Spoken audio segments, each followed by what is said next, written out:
जी, शरीर की पत्नी दुर्भाग्यवश झूठ और प्रपंच में संलग्न है और प्राय अत्यंत प्रतिकूलता देती है। जीवन के कई महत्वपूर्ण विषयों पर भी ज्यादा सहयोग नहीं करती। उसकी प्रतिकूलता को मैं अपना प्रारब्ध समझकर शांति से कोशिश कर रहा हूँ, परंतु मन में उसके प्रति द्वेष या दोष भावना जागृत हो जाती है और खुद के प्रति अहंकार बढ़ जाता है। महाराज, नहीं आनी चाहिए और प्यार करना चाहिए कि तुम हमारे प्रारब्ध को मिटाने के लिए पत्नी रूप में आई हो।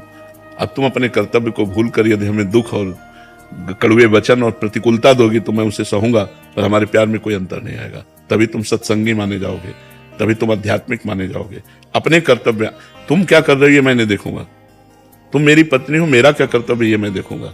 हमारे प्रारब्ध को भुगाने के लिए आप पत्नी रूप में, पुत्र रूप में, परिवार के किसी सदस्य के रूप में कोई आता है तो हम उस प्रारब्ध को सहर्ष भोगे, आध्यात्मिक हैं, और उस हमारा क्या कर्तव्य उसके प्रति ये हमें करना चाहिए। तो आप निकल जाओगे और जो जैसे कर्म करेगा उसको वैसा भोग भोगना पड़ेगा। आप निकल जाओगे, आप संसार चक्र से ऊपर उठ जाओगे। तो इसलिए आप ऐसा कर्तव्य करो। पत्नी में भी भगवान है। अधर्म के आचरण कर रही तो बता देते हैं कि अधर्म है। अगर ऐसा करोगे तो आपका परिणाम बहुत बुरा होगा, क्योंकि अधर्म का परिणाम बुरा होता है। अब आप देख लो, अगर आपको वैसे ही चलना है तो आप चलिए।